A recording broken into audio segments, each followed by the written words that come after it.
দুই গ্রুপের মধ্যে ধাওয়া পাল্টা ধাওয়া শুরু হয়, যা পরে সংঘর্ষে রূপ নেয়। পরবর্তীতে কুয়েট ক্যাম্পাসের পাশাপাশি কুয়েট সংলগ্ন রোডে ধাওয়া পাল্টা ধাওয়া ছড়িয়ে পড়ে।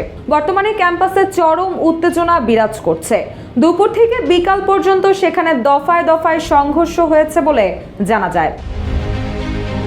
এদিকে কুয়েটের নিষিদ্ধ সন্ত্রাসী সংগঠন ছাত্রলীগ স্টাইলে ছাত্রদলের নেতাকর্মীরা নৃশংস হামলা চালিয়েছে বলে অভিযোগ দিয়ে ফেসবুকে এক স্ট্যাটাস দেন বৈষম্য বিরোধী ছাত্র আন্দোলনের কেন্দ্রীয় মুখ্য সংগঠক আব্দুল হান্নান মাসুদ। পোস্টে তিনি আরও উল্লেখ করেন, এই হামলার মধ্য দিয়ে ক্যাম্পাসগুলোতে ছাত্রদল নিজেদের রাজনৈতিক কবর রচনার পথেই অগ্রসর হলো।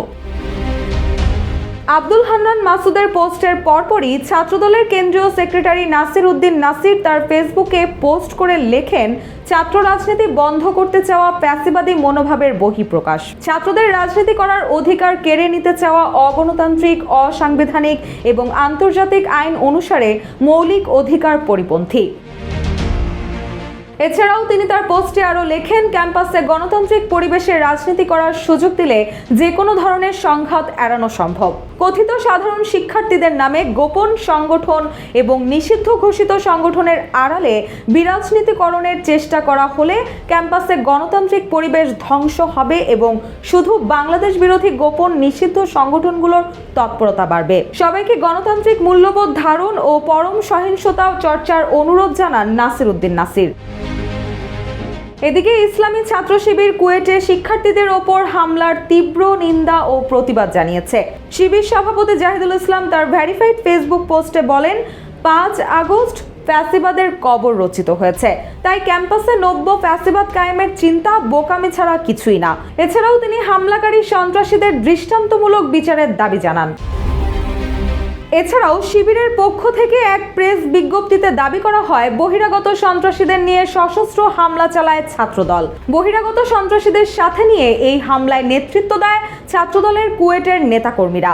এতে অর্ধশতাধিক শিক্ষার্থী গুরুতর আহত হয়েছে বলে জানানো হয় বিজ্ঞপ্তিতে। আহত শিক্ষার্থীদের সুচিকিৎসা এবং নিরাপদ ক্যাম্পাস নিশ্চিত করতে বিশ্ববিদ্যালয় কর্তৃপক্ষের নিকট জোর দাবি জানায় শিবির। সেই সাথে হামলার সঙ্গে জড়িতদের দ্রুত বিচারের আওতায় এনে কঠোর শাস্তি নিশ্চিত করতে এবং শিক্ষাঙ্গনে পুনরায় ফ্যাসিবাদী ব্যবস্থা প্রতিহত করতে প্রশাসনকে কার্যকর ব্যবস্থা গ্রহণে উদাত্ত আহ্বান জানানো হয়। অপরদিকে ছাত্রদলের ঢাবি শাখার পক্ষ থেকে একটি প্রেস বিজ্ঞপ্তি প্রকাশ করা হয়। সেখানে ছাত্রদল দাবি করে, শিবির ও কিছু নিষিদ্ধ সংগঠন ছাত্রলীগের কর্মীরা ছাত্রদলের নেতাকর্মীদের ওপর হামলা করেছে এবং তারা শিবিরকে গুপ্তচর সংগঠন হিসেবেও আখ্যা দিয়েছে। প্রেস বিজ্ঞপ্তিতে আরও বলা হয়, ছাত্রদল তাদের সদস্য সংগ্রহ করার কাজ করছিল। সেই সময় কিছু উগ্রবাদী সংগঠনের কর্মীরা ছাত্রদলের ওপর অতর্কিত হামলা চালায় বলে দাবি করা হয়। রুশা সুর, জয় জয় দিন।